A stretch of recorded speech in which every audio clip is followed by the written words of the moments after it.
Ok, começamos aqui.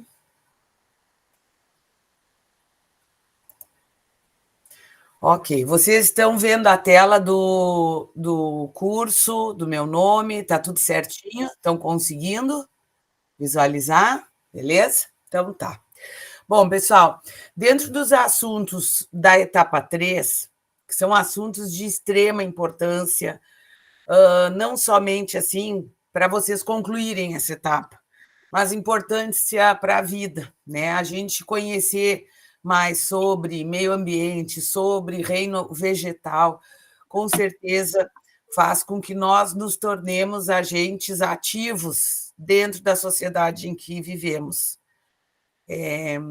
Se a gente quiser destruir o reino animal, basta a gente destruir o reino vegetal.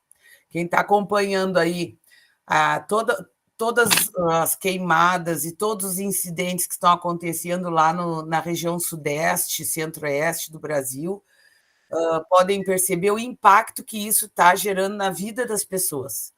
Então, conhecer, preservar, entender os aspectos relacionados ao reino vegetal e toda a dinâmica ambiental, né, que nos cerca e nos colocarmos como agentes dentro dessa dinâmica faz toda a diferença como seres sociais que somos, vivendo em sociedade.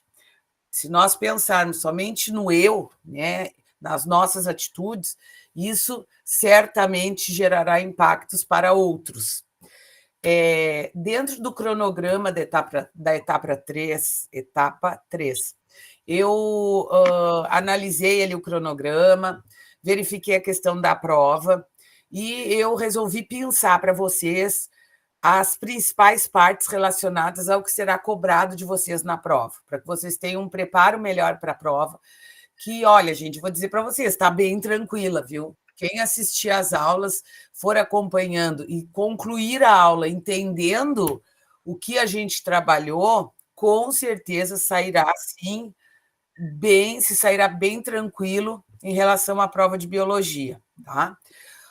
Então, nós vamos começar com um estudo mais detalhado sobre o reino vegetal, que também pode ser chamado de reino metáfita ou reino plantae. Tá? Esse termo fita significa planta. Tá? Então, quando a gente fala reino metáfita, a gente está falando sobre o reino das plantas. Dentro do reino, imagina a diversidade toda que existe em um reino, né? Dentro do reino vegetal. Como eu já falei em etapas anteriores, agora para o pessoal, nas semanas anteriores que eu estava trabalhando, a biologia, a biodiversidade, né, a diversidade de vida no planeta é imensa. Então, a gente precisa organizar as coisas. É a mesma coisa, se você tiver um roupeiro totalmente bagunçado, tudo misturado, você vai procurar uma camiseta, você vai procurar uma calça, você não sabe onde que está tudo junto misturado, você vai levar muito mais tempo para encontrar. Imagina a biodiversidade que existe no planeta. Então, primeiro a gente organiza a casa, que com certeza vocês estudaram lá na etapa 1 os níveis de organização dos seres vivos, porque é extremamente importante a gente entender isso. Depois, lá na etapa 2, provavelmente vocês estudaram sobre os reinos, que são grupos com características específicas. Chegamos neste momento que o destaque, especificamente na aula de hoje, é o reino vegetal. Então, existem algumas características gerais que a gente precisa colocar para todo ser que faz parte desse reino. Primeira característica: todos os vegetais são pluricelulares. Todos os vegetais. Não existe vegetal unicelular que eu tenho que ir lá visualizar no microscópio. Os vegetais, tanto que as algas, elas saíram desse grupo dos vegetais e foram lá para o reino protista, porque existem algas que são microscópicas. Além disso, não só por isso, mas as algas, em termos de estrutura, são totalmente diferentes dos vegetais. Os vegetais são formados por tecidos, as algas não. Então, apesar pulmão, entre aspas, do pulmão do mundo ser... algumas pessoas acham que é a floresta, não tem nada de floresta. Se a gente tiver que escolher um pulmão para o mundo, esse pulmão está na água, com as algas microscópicas. Eu acho que o Pedro tinha levantado a mão, parece aqui assim, que eu vi Pedro, mão levantada. Pedro. Oi, Pedro. A matéria não está aparecendo. Tá. Pedro, eu não estou conseguindo te ouvir. Eu não sei. Leonardo levantou a mão. Leonardo. Leonardo. A matéria ainda não está aparecendo, está só a câmera da senhora. Ah, é? Sim.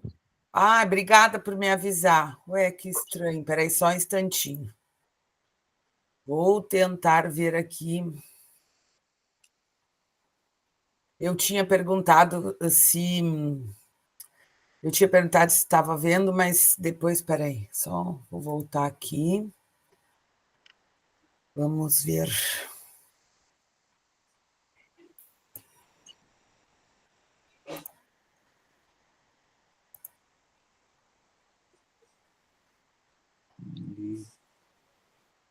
Aí. Agora foi. Foi? Mas foi, eu tá acho... aparecendo. Peraí só um pouquinho que eu acho... Agora está aparecendo. Eu acho que está travado. Peraí. Vamos ter que...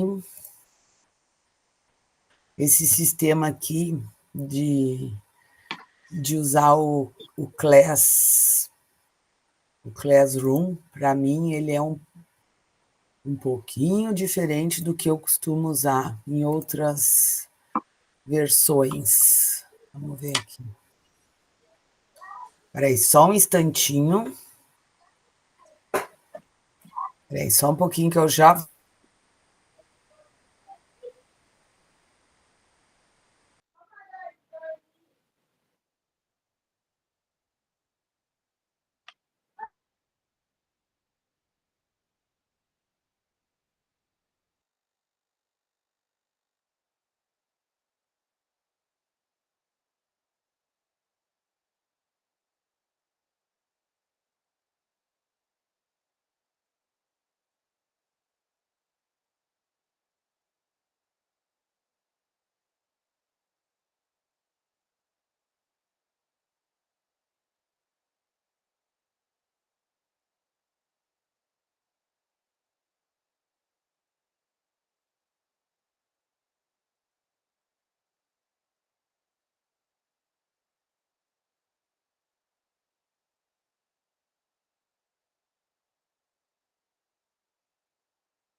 Oi, pessoal, desculpa aí. Tive que pedir ajuda aqui para os meus assessores. Deu certo aí? Vocês estão conseguindo visualizar agora? Sim, agora tá tudo certo. Obrigada aí. Que bom que vocês me falaram, ainda bem que tem que me falar, gente. Se não estiver dando alguma coisa aí, vocês me avisem, tá? Por favor. Joia. Então, olha só. Aí, pessoal, então, como eu estava falando, né? As algas, elas estão num grupo à parte, devido a características, né, que elas possuem que diferem do reino vegetal.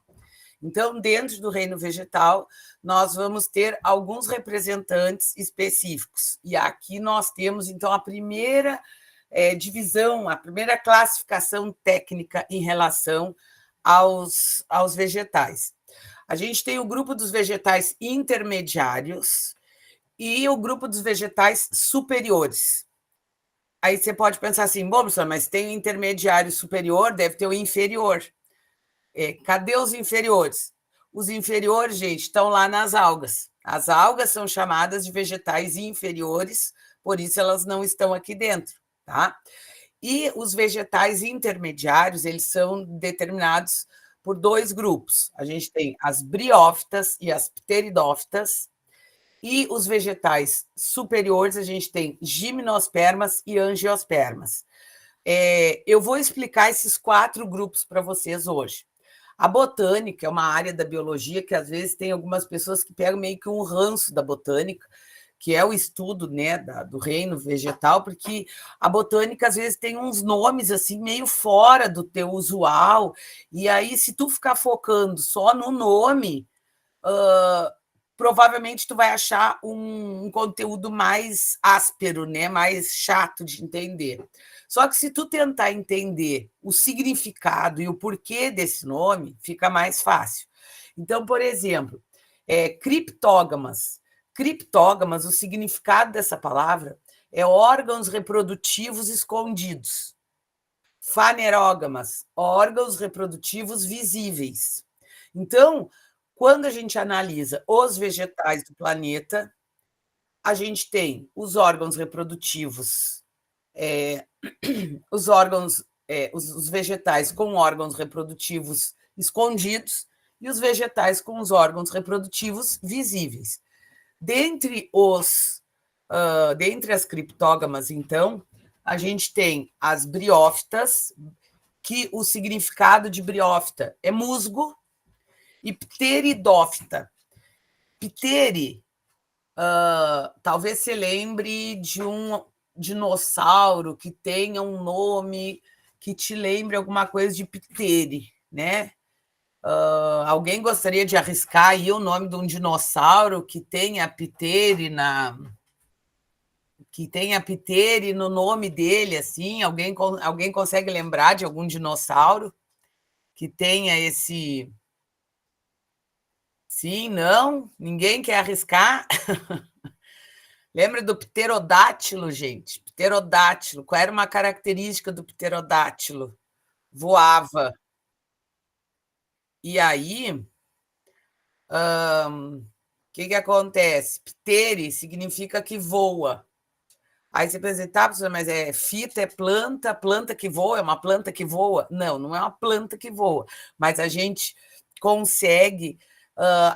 as folhas dessa planta, além da gente não ter assim o órgão reprodutivo visível, a folha lembra assim uma coisa meio asa, meio, né? Daqui a pouquinho a gente vai ver algumas folhas e talvez você consiga fazer essa relação. Aí nós vamos ter, né, samambaias, avencas, gimnospermas. Gimno significa nu, esperma significa semente. Então, gimnospermas significa plantas que têm sementes nuas. O que é uma semente nua? Uma semente que não está protegida. E as angiospermas, angios significa vaso, esperma, semente. A semente meio que se desenvolve dentro de um vaso. A gente vai ver isso ainda hoje também, essas estruturas para fazer essas relações, tá? Então, gente, quando falar em reino plantae, 4 grupos. Quais são eles? Briófitas, pteridófitas, gimnospermas e angiospermas. Briófitas e pteridófitas são vegetais intermediários, gimnospermas e angiospermas, vegetais superiores, tá? Então, agora nós vamos falar um pouquinho sobre as briófitas. Aqui a gente tem uma imagem de briófitas ampliada. Aí tu até pensa assim, nossa, mas é grande. Não, na realidade, gente, olha só o tamanho aqui, ó. Isso aqui é uma régua. Você tem assim, ó, essa parte, né, que está aqui, ó, essa parte mais de baixo aqui, acho que vocês devem estar vendo o mouse que eu estou passando.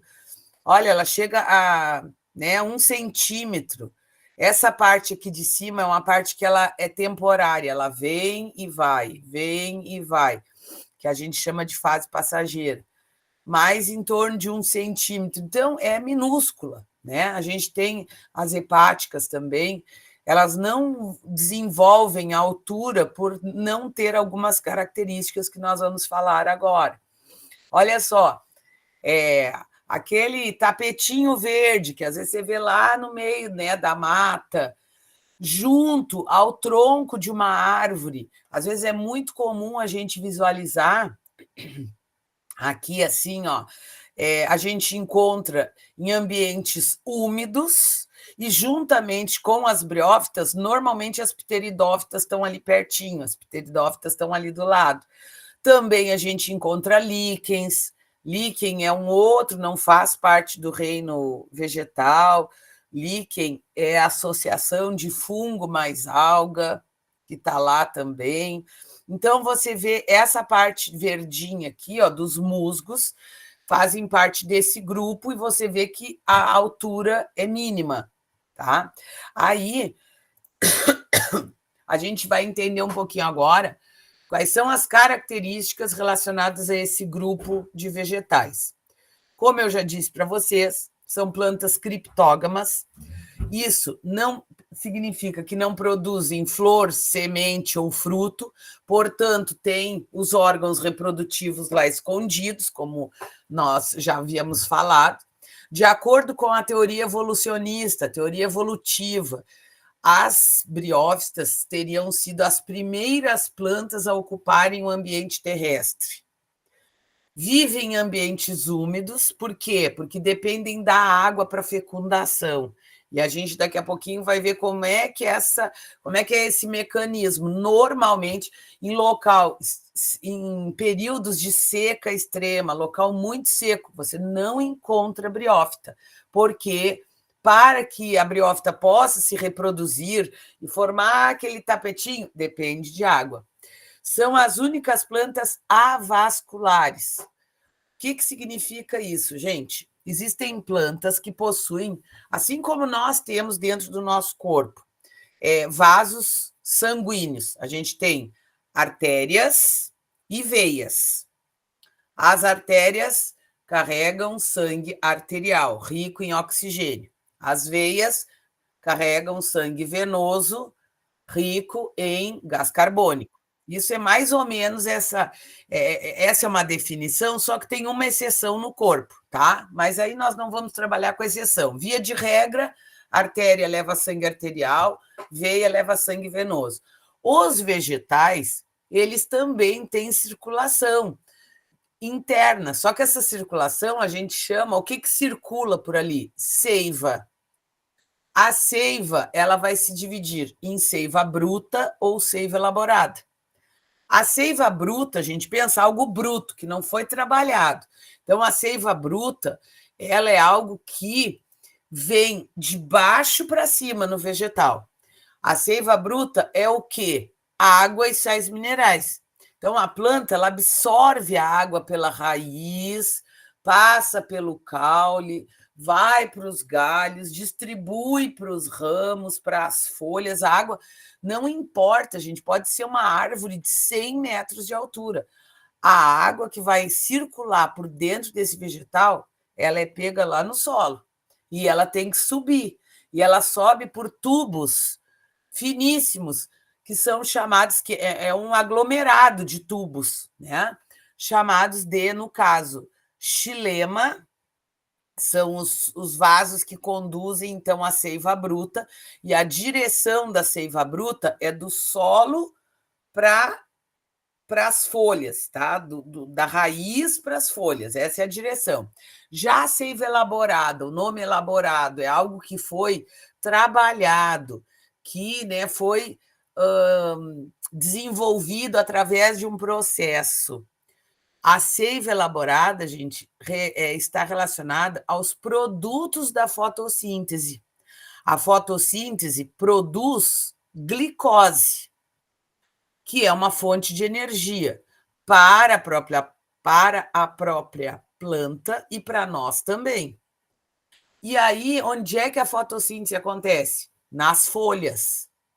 E onde é que essa glicose fica acumulada, armazenada? No tronco, nas raízes. Então, essa seiva elaborada, ela precisa descer. E ela desce por os vasos do floema, que são os que conduzem, então, a seiva elaborada. Qual é a direção do floema? Folhas, raiz. Direção do xilema: raiz, folhas. O que acontece? As briófitas não possuem esses vasos condutores. Gente, se a planta, para fazer fotossíntese, ela precisa da água, imagina, tu não tem um vaso condutor que vai distribuir água. Então, a ausência desses vasos faz com que o vegetal não consiga ter um crescimento, né, elevado, vai ficar ali minúsculo. E ela precisa de água. Só que como é que essa água chega nas células?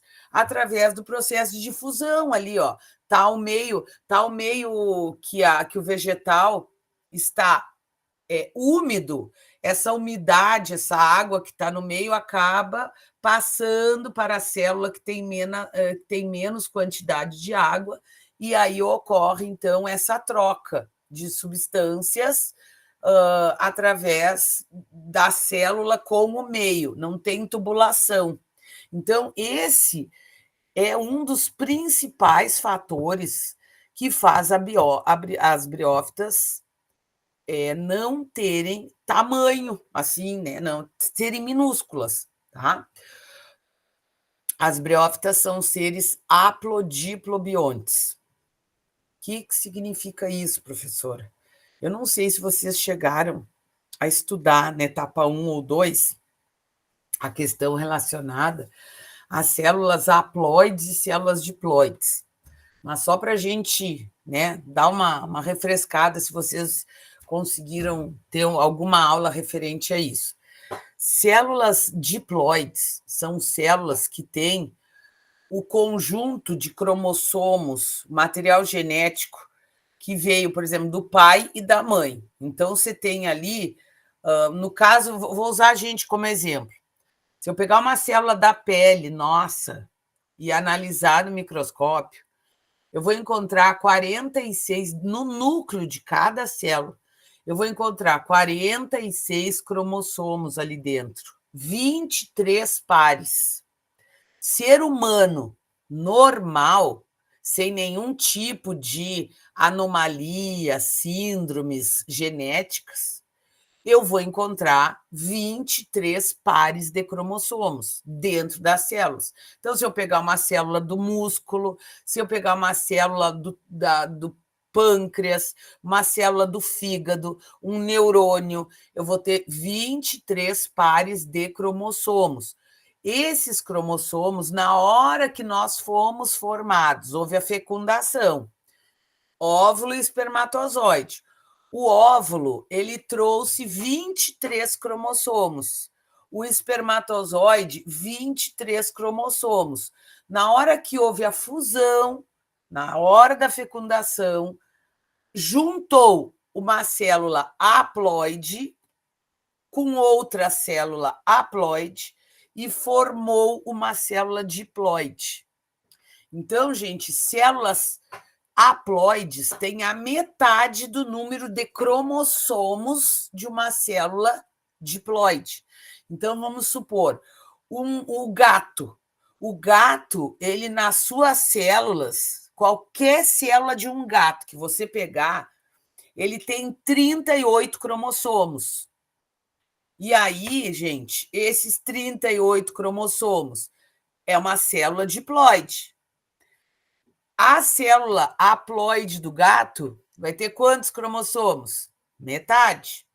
Se tiver, por exemplo, se pegar as células diploides, se eu pegar qualquer célula de um cachorro, o cachorro ele tem nas suas células 78 cromossomos. Cromossomo é formado a partir do DNA. São filamentos de DNA, desculpem. E aí, o que acontece? Você vai ter ali 78 em cada célula lá do seu cachorro. Se for analisar o núcleo da célula, 78 cromossomos. A célula haploide, metade. Então, agora, voltando para as plantas. São seres aplodiplobiontes. O que significa isso? Tem uma fase da vida do vegetal que as células são haploides. E tem outra fase da vida do vegetal que as células são diploides, tá? E aí, isso significa ser haplodiplobionte. Daqui a pouquinho eu vou mostrar a reprodução das briófitas, e aí eu vou dizer para vocês qual que é a fase, tá? Que é a haploide, qual que é a diploide, tá? Essa reprodução aqui por alternância de gerações significa que os seres, né, são haplodiplobiontes, ou seja, tem uma fase que é haploide, outra fase que é diploide. Tem uma fase que é duradoura, que é a que permanece no vegetal, e tem uma fase que é a que passa, como eu tinha dito anteriormente, a passageira, tá? Nesse grupo, o gametófito é dioico.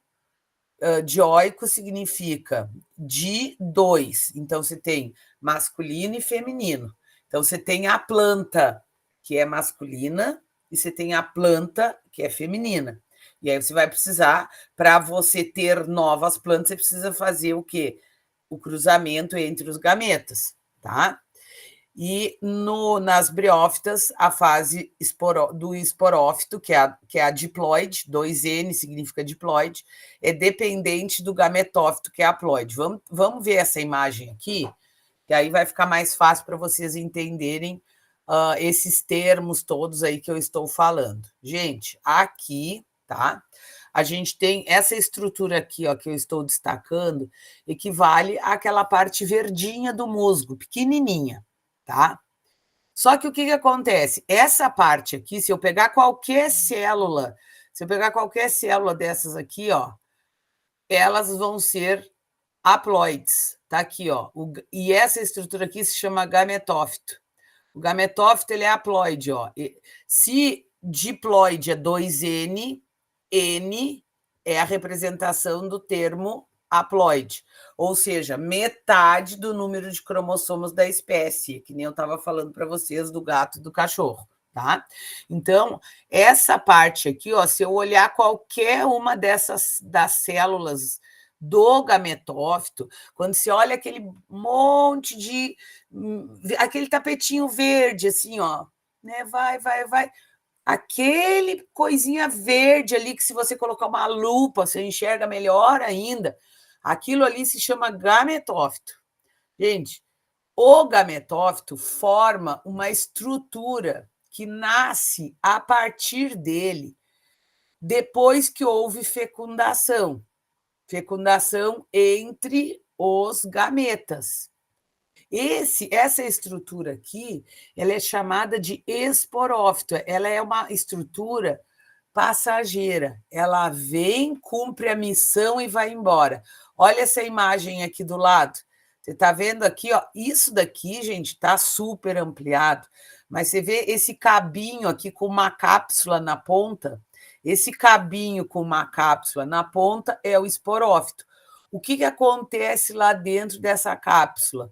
Acontece uma divisão celular e ocorre a produção de esporos. Os esporos, eles são haploides.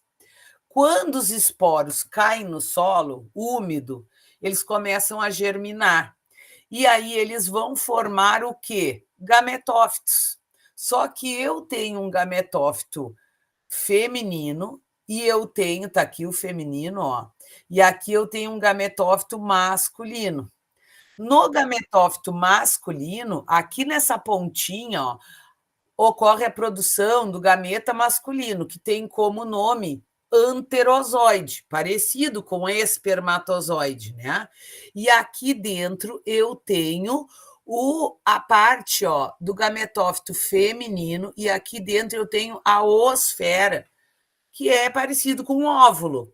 Aí, olha a gota d'água caindo aqui, pessoal. Ó, a gota d'água bate aqui, ó, nessa ponta, porque imagina, tá ali aquele monte de musguinho um do lado do outro. A gota d'água bate na parte superior de os anterozoides que estão formados aqui, assim, ó, saltam e caem. Olha onde eles vêm parar, aqui dentro da parte feminina. Por isso que eles dependem da água para reprodução. Se não estiver num ambiente úmido, não tem briófita. E aí, quando ocorreu a fecundação, vai formar um zigoto, né, que é a célula pós-união do gameta masculino com o gameta feminino. E aí, desse zigoto, vai começar, esse zigoto, ó, ele é 2N, ó. Por quê? Porque ele é a união de duas células N.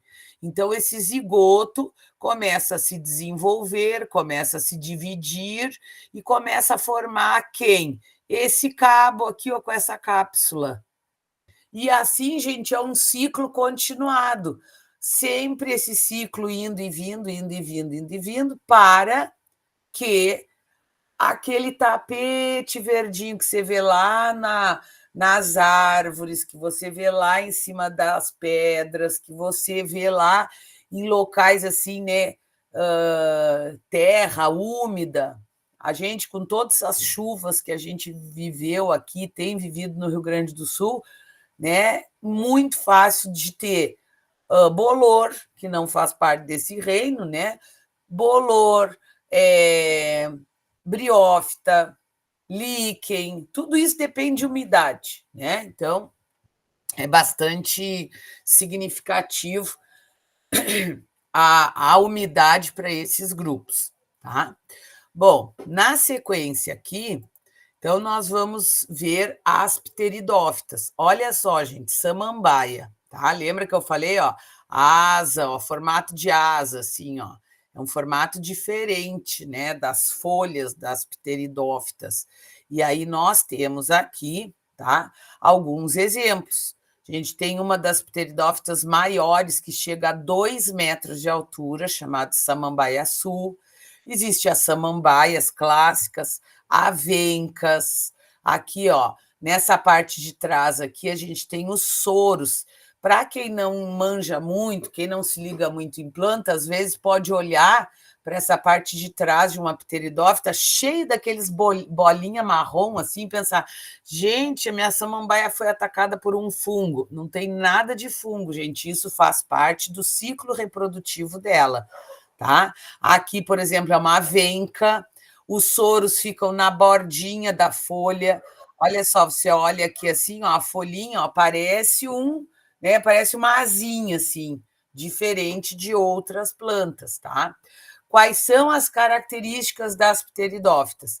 Lembra que nós falamos que tanto briófita como pteridófita eram criptógama.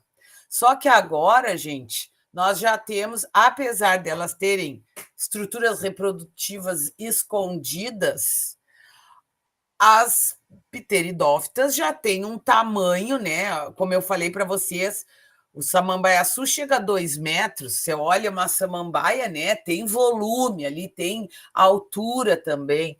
Então, um diferencial muito significativo. Esse grupo aqui possui vasos condutores de seiva, diferente das briófitas.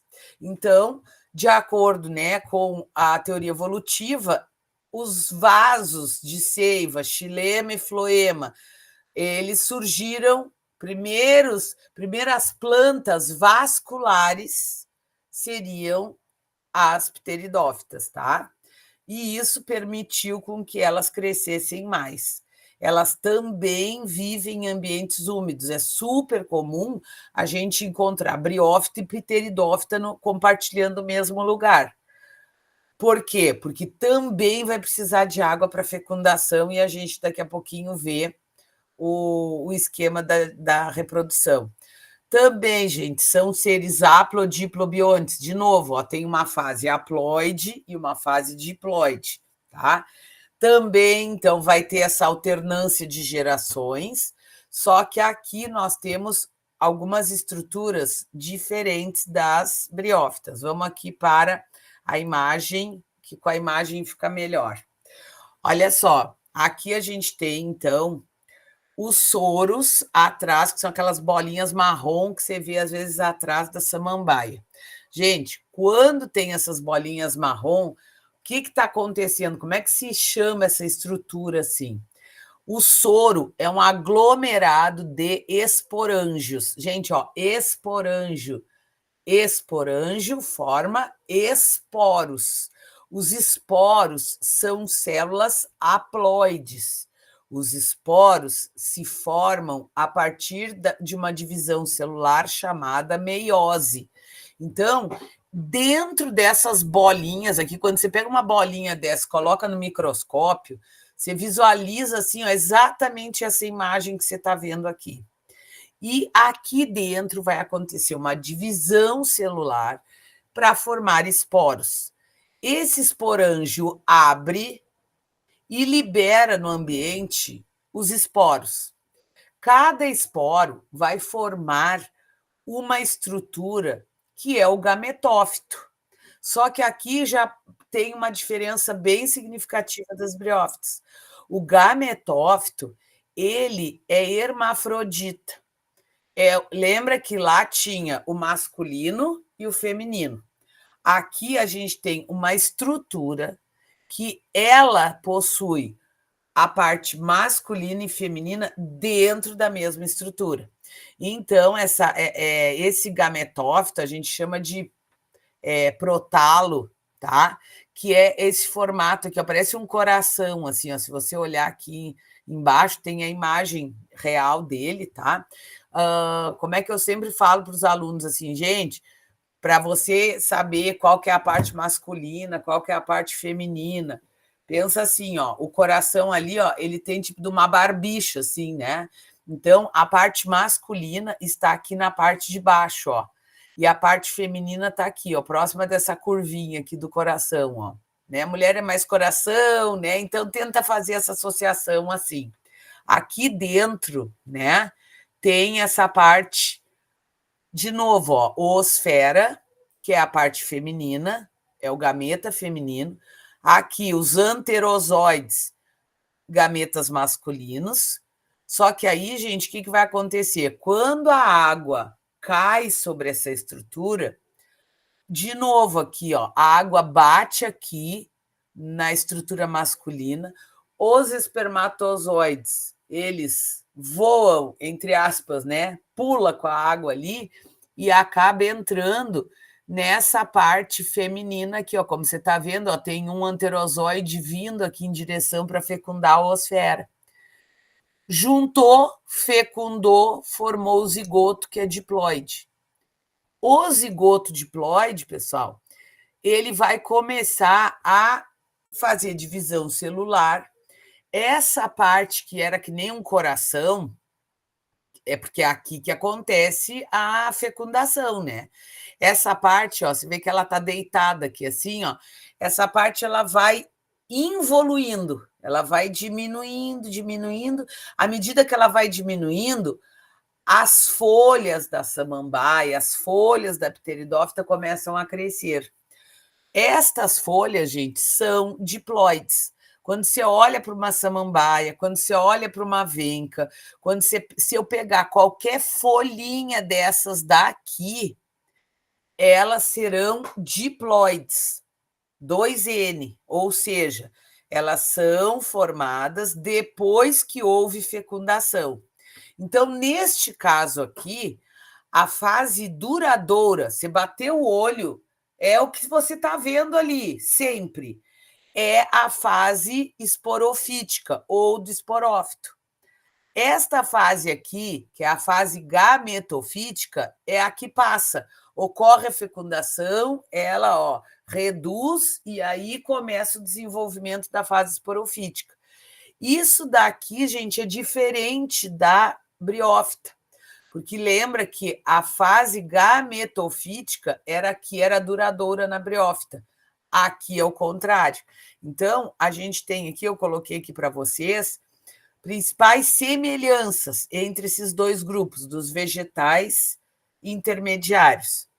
Primeiro, as duas são criptógamas, não tem flor, não tem semente, não tem fruto. Precisam estar em ambiente úmido porque dependem da água para reprodução. E vão se reproduzir por esse processo de metagênese, com uma parte do ciclo da vida do vegetal haploide e outra parte diploide. Agora, quais são as principais diferenças entre briófitas e pteridófitas? Aí aqui coloquei, tá, esse quadrinho comparativo aqui para vocês analisarem os 2 ciclos para poderem comparar. Lembra que, ó, essa parte aqui, ó, é o esporófito e essa parte aqui é a passageira nas briófitas. Esta parte aqui é o esporófito das pteridófitas. Essa parte aqui é a duradoura. Este grupo aqui não tem vasos condutores de seiva. Este grupo possui, tá? Este grupo aqui, você pode observar que essa estrutura aqui, ó, que é o esporófito, ela depende do gametófito para se nutrir. Essa cápsula aqui com esse cabinho não fazem fotossíntese. Então, toda a nutrição destas células aqui se dá pela fotossíntese que essa estrutura aqui de baixo faz. Já nas pteridófitas, essa estrutura aqui faz fotossíntese, assim como essa. Então, essa estrutura aqui do gametófito não depende do esporófito para a sua nutrição, porque os 2 fazem fotossíntese, aqui não, tá? Gente, alguma dúvida sobre briófitas e pteridófitas para a gente poder passar para as superiores? Preciso saber se ficou claro para vocês. Se alguém tem alguma dúvida, por favor, pode falar. Vocês e eu estamos aqui para isso, tá? Se ficou claro, beleza. Se não, se houve qualquer dúvida, gente, é só falar aí, mandar no chat, levantar a mão. Se deu para entender, tá ótimo, tá? Qualquer coisa, é só me interromper, pessoal. Não é um... Beleza, Kátia, obrigada. Não é um monólogo. Aliás, assim, para mim, até em aulas online, eu saio até um pouco frustrada, porque eu adoro essa troca, né?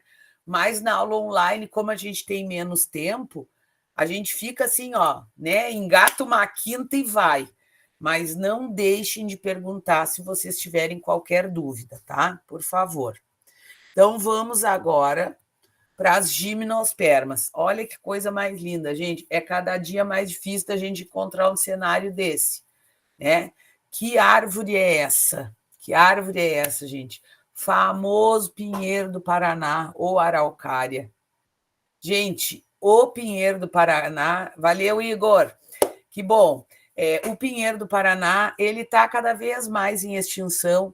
Se você vai em direção ao Paraná, o que menos você vê pinheiro do Paraná, o que mais você vê é soja, é milho, é assim, nessas plantações assim super extensivas, né?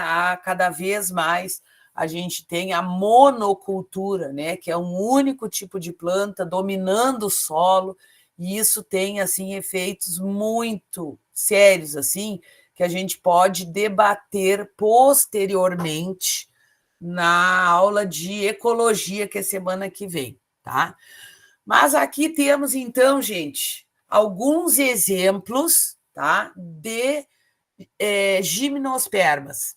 E aqui, para nós, é bem mais fácil, porque, assim, provavelmente, todos vocês já viram pinhão, já comeram pinhão, gostam ou não de pinhão, mas sabem do que eu estou falando. Só que, claro, não é só o pinheiro do Paraná. A gente tem, por exemplo, as sequoias. A sequoia, olha, gente, nos Estados Unidos, lá perto, lá para os lados da Califórnia, assim, o Grand Canyon, tem lá o Parque das Sequoias Gigantes. Galera, assim, ó, se você nunca viu imagens de lá, assim, ó, dá um Google depois e dá uma olhada. Gente, é algo assim, eu fico imaginando assim a história, né, de vida para você ter um vegetal. Aqui tem um carro do lado do tronco da árvore. Então pensa assim, ó, olha, só para você ter a dimensão do tamanho de um tronco. Aqui é onde a gente tem as maiores árvores do planeta. Tem árvores que ultrapassam 100 metros de altura.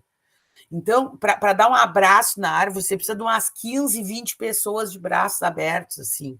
É surreal. Então, faz parte do grupo das gimnospermas sequoias. Pinos.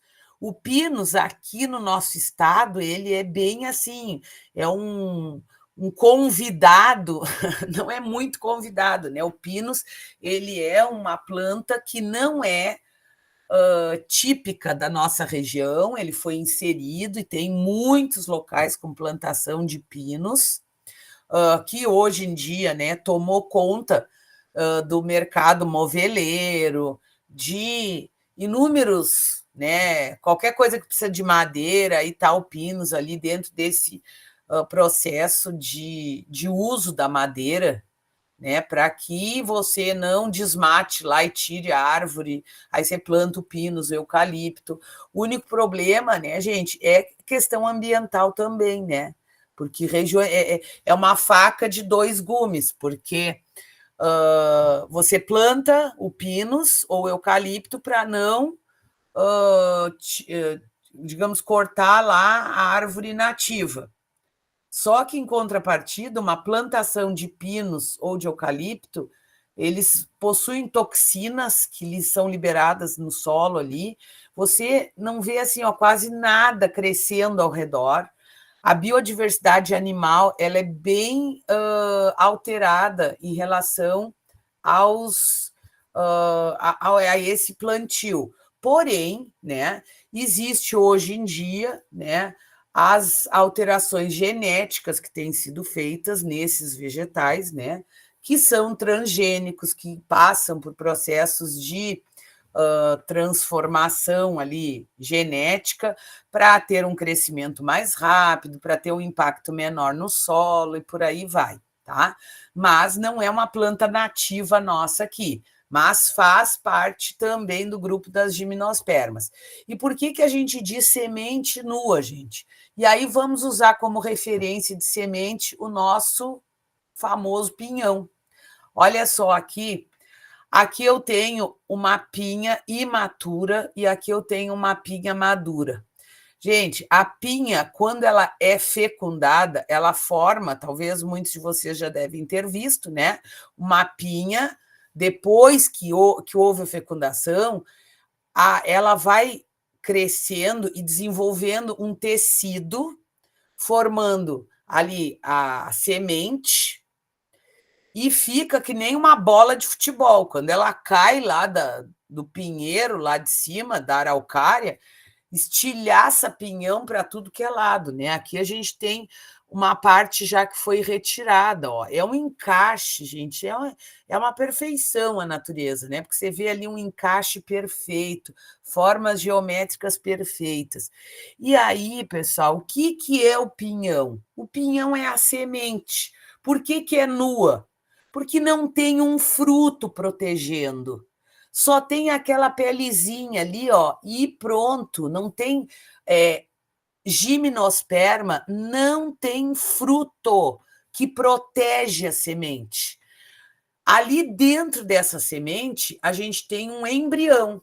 Aquele cabinho, aquele caninho assim, ó, que você olha lá dentro do pinhão, é o embrião.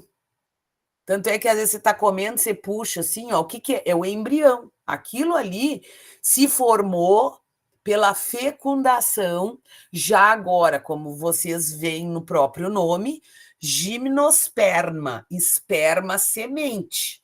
Então, agora a gente já tem formação de semente, coisa que a gente não tinha nos dois grupos anteriores. Aí, o que acontece? Você tem aqui o pinhão propriamente dito, aquela massa do pinhão que a gente come, é a reserva nutritiva do embrião. Então, tem um pássaro que está ameaçado de extinção chamado gralha azul. A gralha azul adora pinhão. Aí a gralha azul, que é lindíssima, é um pássaro maravilhoso, vai lá na pinha fecundada, com o seu biquinho ali, pega o pinhão, ou acha um pinhão até no chão ali, pega o pinhão, vai no bico e vai levando para o seu ninho. Nessa ida, às vezes o pinhão cai.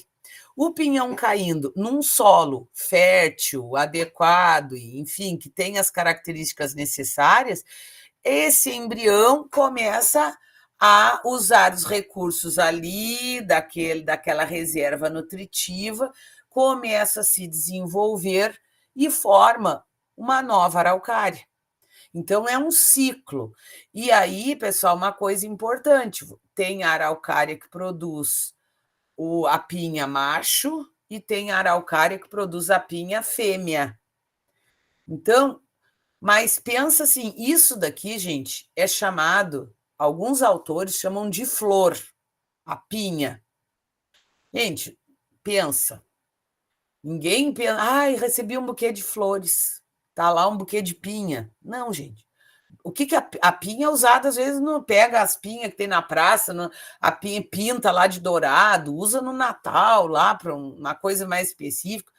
Mas a pinha, tu cheira a pinha.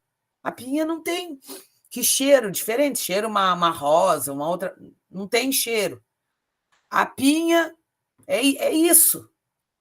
Quem chama a pinha de flor seria assim uma forma de dizer que seria uma flor mais primitiva, tá? Uma flor primitiva, não uma flor como que a gente conhece.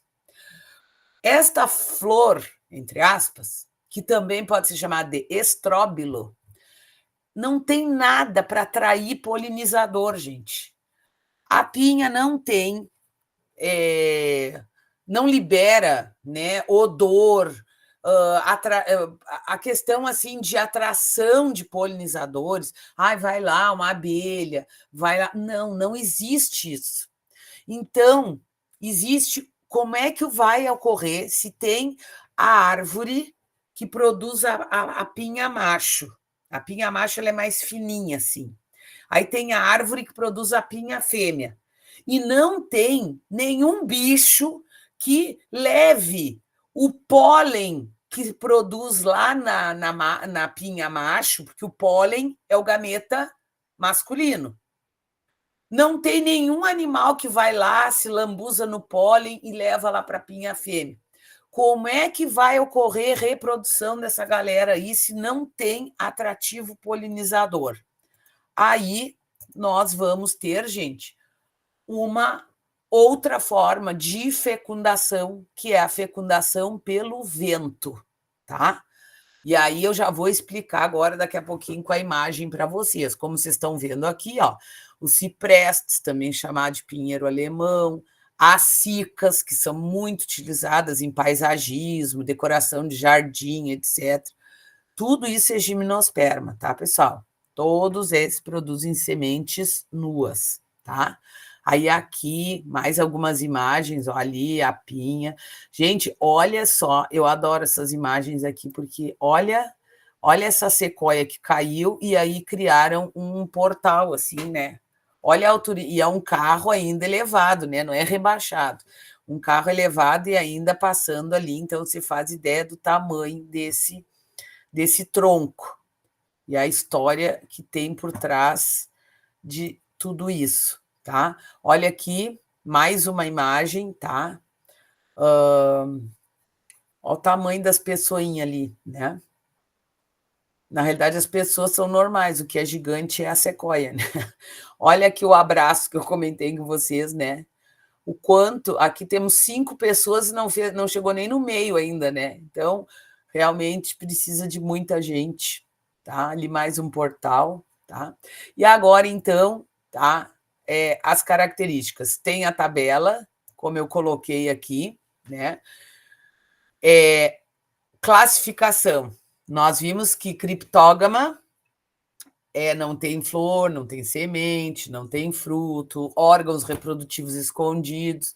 Agora entramos no grupo das fanerógamas. Fanerógama, gente, elas vão ter estrutura reprodutiva visível, ou seja, apresenta flor, entre aspas, tá? Lembra que é uma flor primitiva e ela apresenta semente. Evolutivamente, esse teria sido o primeiro grupo a apresentar estas características, tá? As flores, que a gente chama de estróbilo ou pinha, como eu falei, não tem elemento atrativo para polinização, são polinizadas pelo vento. Não depende de água para fecundação, gente. Depende do vento para a reprodução. São plantas vasculares, ou seja, xilema e floema. A maioria, gente, são plantas lenhosas de grande porte. Dizer que elas são espermatófitas. Gente, se esperma é semente, espermatófita é uma classificação dada para quem produz semente. São plantas sifonógamas, outra classificação. Eu disse, a botânica ela desce arranhando, né? Sifonógamas significa que é planta que produz grão de pólen. E o grão de pólen, gente, quando ele vai fecundar, nós vamos ver aí, ele não desce assim, é como se fosse, ele tá lá o óvulo lá embaixo, assim, aí o grão de pólen vai descer escorregando que nem um tobogã, né? Não, gente, vai formando um tubinho. E esse tubinho, a partir do grão de pólen, é chamado de tubo polínico, tá? E aqui também, ó, são seres haplodiplobiontes. Quando você está olhando para uma araucária, quando você está olhando para uma cica, quando você está olhando para um pinheiro, você está vendo a fase diploide, a fase esporofítica. Olhou lá, a árvore é o esporófito. Se pegar qualquer célula dela, vai ser célula diploide, tá? E o esporófito, que é o duradouro. E a fase gametofítica é a fase passageira, tá? E aí nós vamos ver ali agora, tá? Essa imagem aqui já tinha lá atrás. Olha aqui a imagem, ó, tá? Só para vocês verem mais ou menos como é que a coisa acontece. Então, você tem, ó, o estróbilo masculino aqui, tá? Ele é mais fininho. O estróbilo feminino, mais gordinho aqui. A araucária adulta tem sexos separados, então, como eu já expliquei para vocês, está lá a árvore que produz os machos, está aqui a árvore que produz as fêmeas. Se você tiver só fêmea numa plantação, gente, você não vai ter pinhão, porque para ter pinhão precisou ter fecundação, tá? E aí você precisa do gameta masculino para fecundar. Então, aqui, tá? Vai acontecer divisão celular dentro dessas estruturas. E estas estruturas aqui, ó, pensa, microspora. Ai, professora, que os nomes são esses? Não precisa se preocupar com os nomes, tá? Isso daí não é o principal, você tem que ter noção do geral. Estou te falando aqui porque eu preciso te mostrar como é que a coisa acontece.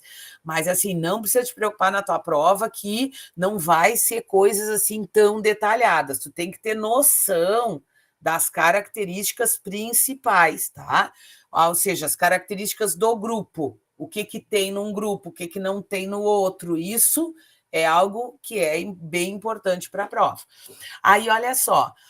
Gente, quando a gente olha aquelas imagens assim de fecundação, você tem o óvulo e você tem assim, ó, milhares de espermatozoides na volta tentando perfurar o óvulo. Eu sempre costumo fazer essa relação para os meus alunos quando eu estou trabalhando aqui para eles pensarem na questão da relação com o nome.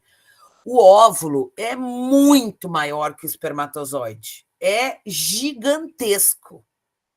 O espermatozoide é micro. Então, se qualquer coisa que você vê relacionado, de nomenclatura relacionado à reprodução das gimnospermas, que esteja relacionado a micro, pensa na parte masculina.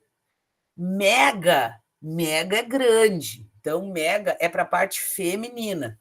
Então, o que acontece, gente? Dentro dessa estrutura aqui, chamada microsporângio, vai acontecer divisão celular, e essa divisão celular vai produzir os micrósporos, que são células haploides. Os micrósporos é o que dá origem ao grão de pólen, tá? O grão de pólen equivale, gente, ao espermatozoide. Já aqui na parte feminina, olha o nome, megasporângio. Aqui dentro você tem megásporo, o megásporo. Dentro você vai ter a oosfera, que equivale ao óvulo. Olha só o que o vento faz, gente. O vento traz o grão de pólen, tá? Para a parte feminina, tá? Ali do estróbilo. E aí, olha aqui olha o tubinho que eu falei para vocês, ó. Vai formando um tubinho que leva as células para fecundar a oosfera.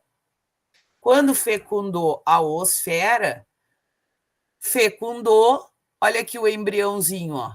Formou o embrião, a massa do pinhão, ó, é o que nutre esse embrião, e o pinhão nada mais é do que a semente é a semente nua. Por quê? Porque ela não está protegida por um fruto. Aí, quando está lá no solo, olha só aqui, ó. Está lá, a semente começa a germinar, esse embrião começa a se desenvolver e começa a formar novas folhinhas e uma nova araucária se forma, tá? E este é um ciclo também muito importante. Por que as araras não, desculpa, a gralha azul. Por que a gralha azul está ameaçada de extinção? Porque, gente, desmatamento, né? O desmatamento que tem acabado com esse tipo de vegetação assim em grande escala, né? Faz, como uma coisa depende da outra, acaba havendo essa situação, tá? E agora chegamos ao último grupo, gente, angiospermas, tá? As angiospermas, diferente das gimnospermas, esse aqui, gente, é o grupo mais abundante do planeta. Qualquer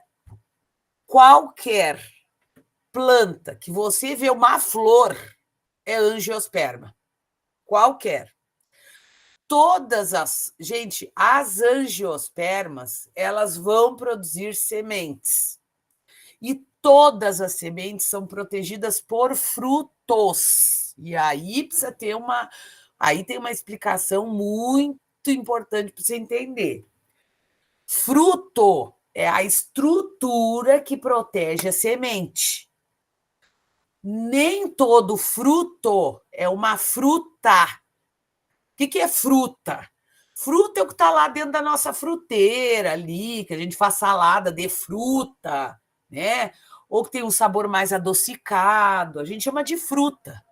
Só que a fruta, gente, ela é algo que está protegendo a semente que está lá dentro. Ah, professora, mas tem fruta que não tem semente. Aí a aula teria que ser assim, ó. Aí a gente precisaria de um mês para aulas, tá? Mas, realmente, tem frutos que não vão ter semente, porque existem técnicas para que isso não se forme. Mas uma planta angiosperma que foi fecundada, ela vai desenvolver a semente. O que é a semente? É o óvulo que foi fecundado. Então, assim, qual é a diferença? Por exemplo, você pega um pêssego. Pêssego tem uma semente dentro. Você pega uma bergamota, cheia de sementes. Qual é a diferença? Lá no ovário feminino da planta, se tem vários óvulos, eles vão formar a semente, as sementes. Ah, tem um óvulo só, forma uma única semente. E o que é a parte carnosa, digamos assim, né, da fruta que a gente come? É o ovário desenvolvido. Nem todas as plantas é o ovário. Aí a gente tem na natureza umas plantas que a gente classifica botanicamente de pseudofruto. É um falso fruto. Por que é falso, professora? Porque a parte carnosa não se desenvolveu a partir do ovário. Se desenvolveu a partir de outra estrutura da flor, porque você sabe que a flor vai se transformando e vai virando um fruto, né? E aí, essa parte que forma a estrutura carnosa, que a gente conhece das frutas, ela é desenvolvida pelo ovário, nas frutas verdadeiras. Agora, nos pseudofrutos, vou dar só um spoilerzinho assim, né? Não é exatamente esse assunto, mas só por curiosidade. A maçã, a pera são pseudofrutos. Você vê que você vai comendo assim, ó, e fica depois, no final da história, você fica, parece com uma bolsinha no meio ali, cheia das sementinhas ali dentro. Aquela bolsinha é o ovário, e as sementes estão ali dentro. Já as frutas verdadeiras, as sementes ficam espalhadas assim, ó, pela fruta como um todo, tá? As angiospermas produzem flor colorida, flor cheirosa, flor com néctar. Gente, assim, uma diversidade gigantesca. E isso atrai polinizadores. E essa atração de polinizadores é fundamental para a existência de outras, para espalhar, né, as sementes. Aí o polinizador vai lá, fecunda, aí a semente se forma, só que a semente se forma dentro de um fruto protegido.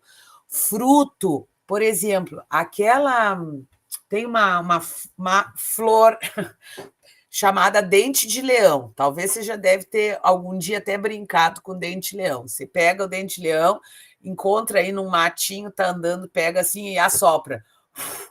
Despenca inteira, tu fica só com o cabinho e aquele negocinho, parece assim, parece que as pétalas saíram voando. Gente, aquilo ali não é pétala. Cada estruturinha daquelas que saiu voando é um fruto. Dentro, claro que não é fruta, é fruto. Dentro daquela estrutura está a semente. Então, qualquer. Professora, a rosa tem fruto? Tem. Qualquer flor tem fruto, que são estruturas que guardam a semente. Tá? Espero que isso tenha ficado claro para vocês. E aí, quem que é polinizador? A gente tem passarinho, né? O beija-flor lá é um exemplo. A gente tem mamíferos voadores, tem os morcegos nectívoros, né? Que se alimentam do néctar. As abelhas, formigas, borboletas, né? As abelhas estão no topo da polinização do mundo e são, assim, fundamentais para a nossa sobrevivência, tá? E por que as angiospermas são o grupo mais abundante do planeta? Em qualquer lugar do planeta você encontra angiosperma. Por quê? Por causa dessa estrutura chamada fruto. Gente, o que é semente? Semente é vida. Então, pensa, você tem uma estrutura que protege a vida. Se tu tens uma estrutura que protege a vida, é muito mais fácil dessa vida conseguir se disseminar pelo ambiente. Não depende de água para reprodução. Para a reprodução, quem participa? Polinizadores, tá? E é o grupo, né, mais numeroso, como eu disse para vocês. Ele é tão numeroso, que existe uma subdivisão das angiospermas. As angiospermas se dividem em monocotiledôneas e dicotiledôneas. Essa divisão está relacionada às estruturas do vegetal. Por exemplo, uma monocotiledônea, as folhas de uma monocotiledônea, elas têm as nervuras todas paralelas, assim, ó, uma do ladinho da outra, assim, paralela. Já uma dicotiledônea, a folha tem aquela nervura principal e depois tem nervuras perpendiculares, assim. A raiz da monocotiledônea é uma raiz que ela é em forma de cabeleira, chamada raiz fasciculada. Não existe uma raiz principal e dela partindo raízes secundárias. Não. As raízes, elas são todas iguais, assim. Então, por exemplo, se você pegar uma planta, alho, se você pegar alho, o alho tirado da terra, tá, gente? Pega o alho tirado da terra, você vai ver que as folhas do alho são todas paralelas, assim, às nervuras. a raiz não tem uma principal, então tu sabe que o alho é uma angiosperma monocotiledônea já batendo o olho ali. Então, por serem muitas espécies assim, então existe essa outra subdivisão. Já, por exemplo, se tu for uma pergunta de Enem, assim, né? Porque talvez aí alguns de vocês até se inscreveram para o Enem esse ano, vão poder fazer, talvez, né? Aproveitaram aí toda essa questão relacionada à gratuidade do Enem no Rio Grande do Sul, né? E vão fazer uma pergunta clássica, assim, né? Que pode. Eles descrevem lá uma região árida do Nordeste, com, né, baixíssima quantidade de água, e aí você tem que identificar qual é o tipo de vegetação comum lá, monocotiledônia ou dicotiledônia, né? Não vai dar tempo assim da gente debater isso, né? Mas, por exemplo, monocotiledônia, a gente não consegue sobreviver num ambiente árido, porque a água está muito lá embaixo. Então, tu precisa de ter uma raiz que desça bem, vá até o fundo, onde tem água, para conseguir manter o vegetal. Uma monocotiledônia em região que não tem água, não tem de onde tirar água, ela morre, né? Então, são questões que às vezes aparecem aí dentro desse assunto, né? Aqui, gente, olha só, aqui nós temos órgãos reprodutivos visíveis. A flor é o órgão reprodutivo.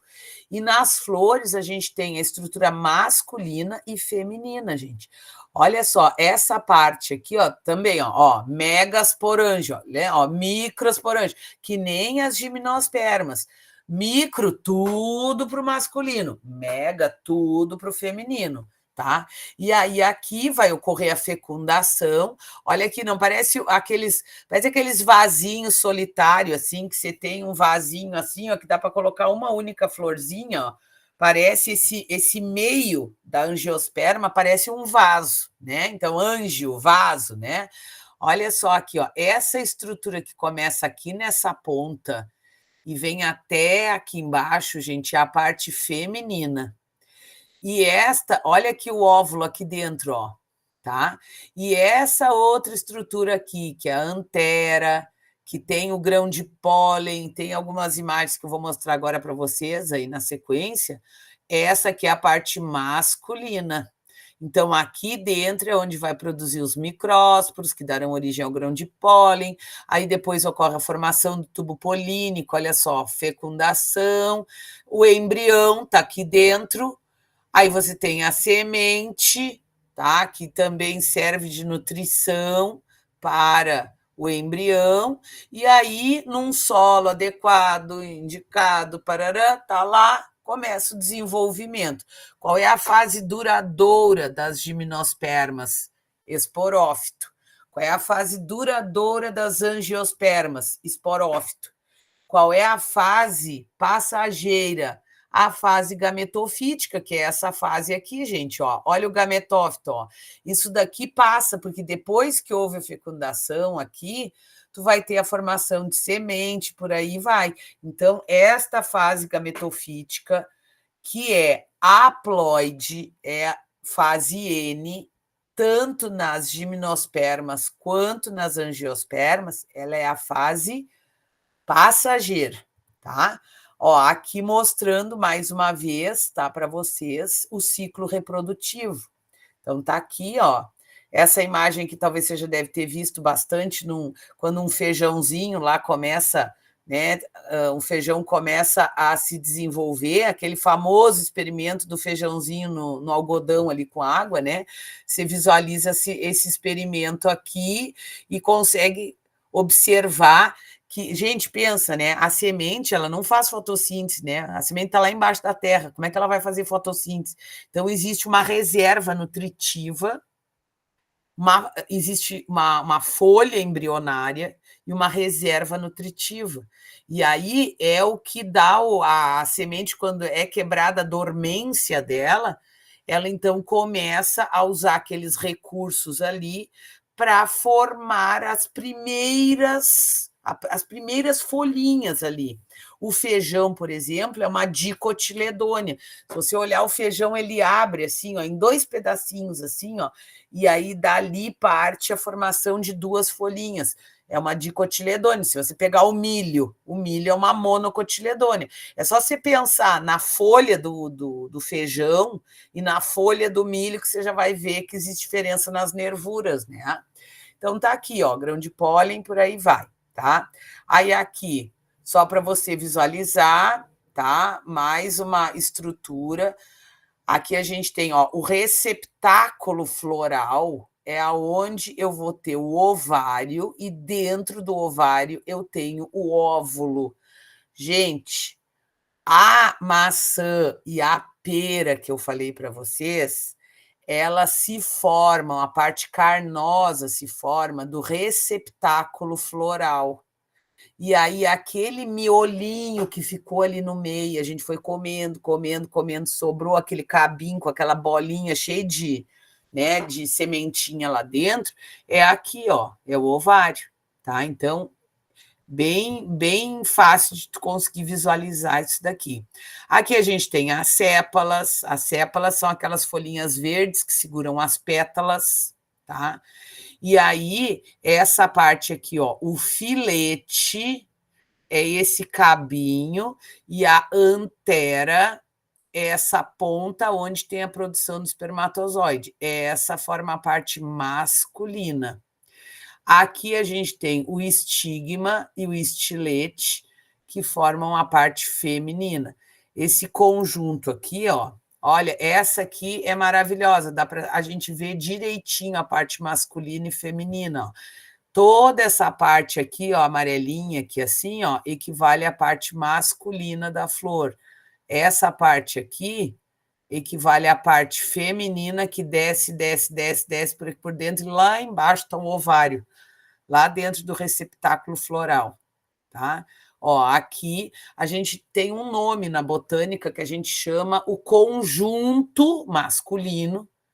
O conjunto, ó, aqui, ó, antera, filete, só que são várias anteras e vários filetes. Aí a gente chama esse conjunto de androceu. O que popularmente é chamado de estame numa flor é a parte masculina, tá? E o estame é formado por essas 2 estruturas. E o gineceu, ou pistilo, como é conhecido, equivale a essa parte feminina aqui, ó, que pega o estilete, o ovário, o óvulo, tá? Então, toda essa parte central aqui é feminina, tá? Outra que dá para ver muito legal, fica bonita, é o lírio, tá? O lírio, ó, essa parte aqui, ó, a parte do androceu, esse conjunto, e aqui no centro o gineceu. E é isso, galera. Por hoje, eu sei que foi bastante informação, mas eu espero ter conseguido ajudar vocês na compreensão do reino vegetal. E se você tiver qualquer dúvida, por favor, não deixe ela passar. Na semana que vem, tá? Antes da gente começar a falar de ecologia, amo ecologia, amo biologia, né? Mas ecologia tem um especial lugarzinho no meu coração. Aí a ecologia, tá, gente? A gente vai trabalhar na terça-feira que vem, tá? E qualquer dúvida que vocês tenham tido, né? Vocês podem passar. A gente tem até algum minutinho aí, se alguém quiser perguntar alguma coisa hoje, dá. Se não, também o horário, né? Eu sei que está todo mundo cansado já. Mas se você precisar, estamos aí na próxima terça-feira, se Deus quiser. E, além disso, façam os simulados, gente. Os simulados que vocês têm disponíveis são muito importantes para vocês conseguirem alcançar o resultado na prova. Isso, com certeza, faz toda a diferença. E eu estou pegando, assim, né? Peguei ali mastiguei um básico do básico, assim, para vocês, de Reino Plantae, mas com essas informações de hoje, você, com certeza, tem capacidade de responder a sua prova. Tá bom, pessoal? Beijos para vocês, uma boa noite. Que bom que vocês gostaram da aula. É maravilhosa a biologia, é extraordinária. Eu sou suspeita para falar, né? Mas adoro a minha área, né? E faço com todo o amor, com todo o coração, tá, gente? Abraço, até semana que vem, gente. Tchau, tchau.